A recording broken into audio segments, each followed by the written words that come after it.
अस्सलाम वालेकुम मेरे प्यारे प्यारे बहन भाइयों की हाल चाल है। ਅੱਜ ਜ਼ਰਾ ਨਾ ਮੈਂ ਥੋੜਾ ਜਿਹਾ ਉਰਦੂ ਨੂੰ ਸਾਈਡ ਤੇ ਰੱਖ ਕੇ ਥੋੜਾ ਜਿਹਾ ਆਪਣੀ ਨਾ ਲਹਿਜੇ ਨੂੰ ਚੇਂਜ ਕਰਕੇ ਗੱਲ ਕਰਾਂਗੀ। ਕੱਲ ਮੈਂ ਮੋਬਾਈਲ ਚਲਾ ਰਹੀ ਸੀ ਤੇ ਇੱਕ ਬੀਬੀ ਦਾ ਇੰਟਰਵਿਊ ਮੇਰੇ ਸਾਹਮਣੇ ਆਇਆ ਹੈ, ਕਿਸੇ ਫੌਜੀ ਦੀ ਮੇਰੇ ਖਿਆਲ 'ਚ ਉਹ ਬੇਟੀ ਹੈ। ਤੇ ਗੱਲ ਕੁਛ ਇਸ ਤਰ੍ਹਾਂ ਦੀ ਨਾ ਕਿ ਇੰਟਰਵਿਊ ਲੈਣ ਵਾਲੇ ਨੂੰ ਵੀ ਨਹੀਂ ਉਹ ਇੰਨਾ ਸ਼ੋਅ ਆਫ ਕਰ ਰਹੀ ਤੇ ਇੰਟਰਵਿਊ ਲੈਣ ਵਾਲਾ ਅੱਗੋਂ ਮਜ਼ੇ ਨਾਲ ਗੱਲਾਂ ਸੁਣ ਰਿਹਾ। ਨਹੀਂ ਬੀਬੀ ਤੈਨੂੰ ਕਿਸੇ ਨੇ ਦੱਸਿਆ ਨਹੀਂ ਜਿਹੜੀ ਕੁੜੀ ਬਿਰਿਆਨੀ ਨਾ ਖਾਵੇ ਪਾਕਿਸਤਾਨੀਆਂ 'ਚ ਸ਼ੁਮਾਰ ਨਹੀਂ ਹੁੰਦੀ, ਪਾਕਿਸਤਾਨੀਆਂ ਕੁੜੀਆਂ ਤੇ ਬਿਰਿਆਨੀ ਵਾਸਤੇ ਸ਼ਹੀਦ ਹੋ ਜਾਂਦੀਆਂ ਤੇ ਤੂੰ ਕਹਿੰਦੀ ਵੀ ਇੱਕ ਲੜਕੀ ਬੱਕਰਾ ਹੀ ਨਾ ਖਾ ਲਵੇ। ਬੱਕਰੇ ਦੇ ਭੈਣ ਬੋਟੀ ਤੋਂ ਬਗੈਰ ਵੀ ਨਹੀਂ ਗੁਜ਼ਾਰਾ ਹੈਗਾ। ਤੂੰ ਪਤਾ ਨਹੀਂ ਕਿਹੜੀ ਦੁਨੀਆ ਦੀ ਮਖਲੂਕ ਹੈ ਇਹਨਾਂ ਤੋਂ ਸ਼ੋਅ ਆਫ ਕਰਨ ਨਹੀਂ।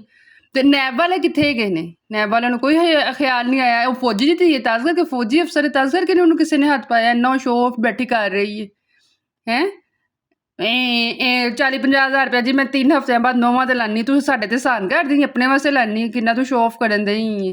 ਖਾਸ ਕਰਕੇ ਜਦੋਂ ਤੂੰ ਖਾਣੇ ਦੇ ਬਾਰੇ 'ਚ ਅੱਲਾ ਪਾਕ ਮਾਫ਼ ਕਰੇ, ਉਹ ਵੀ ਲੋਕ ਨੇ ਜਿਨ੍ਹਾਂ ਨੂੰ ਇੱਕ ਵਕਤ ਦਾ ਨਸੀਬ ਨਹੀਂ ਹੁੰਦਾ ਤੇ ਤੂੰ ਬੈਠੀ ਕਰਕੇ ਰਹੀ, ਤੂੰ ਲੋਕਾਂ ਦੀ ਦਿਲਾਜ਼ਾਰੀ ਕਰਨ ਦੇ ਹੀ ਉੱਥੇ ਬੈਠ ਕੇ ਹੈ। ਮੈਂ ਇਸ ਤਰ੍ਹਾਂ ਨਹੀਂ ਖਾਂਦੀ, ਮੈਂ ਨਹੀਂ ਖਾਂਦੀ, ਤੂੰ ਖਾਂਦੀ ਗਈ ਤੂੰ ਪੰਜਾਬੀ ਖਾਣਾ ਨਹੀਂ ਖਾਂਦੀ ਤੇ ਫਿਰ ਪੰਜਾਬ ਪਾਕਿਸਤਾਨ 'ਚ ਰਹਿੰਦੀ ਕਿਉਂ ਪਈ? ਜਾ ਕਿਸੇ ਹੋਰ ਮਖਲੂਕ ਤੇ ਦਫਾ ਹੋਈਆ, ਪਤਾ ਨਹੀਂ ਕਿਹੜੀ ਮਖਲੂਕ ਹੀ ਗਈ ਤੂੰ ਐਵੇਂ ਆ ਕੇ ਬਹਿ ਗਈ। ਤੇ ਉਹੋ ਜਿਹਾ ਇੰਟਰਵਿਊ ਲੈਣ ਵਾਲਾ ਜਿਹੜਾ ਤੈਨੂੰ ਹੋਰ ਕੋਈ ਬੰਦਾ ਚੱਜ ਦਾ ਨਹੀਂ ਲੱਭਾ ਜਿਹੜਾ ਇੰਟਰਵਿਊ ਲੈਣ ਵਾਸਤੇ ਤੂੰ ਕੀ ਕਹਾਂ ਮੈਂ ਉਸ ਔਰਤ ਨੂੰ ਜਿੱਦਾਂ ਤੂੰ ਇੰਟਰਵਿਊ ਲੈਣ ਬਹਿ ਗਿਆ ਹੈ।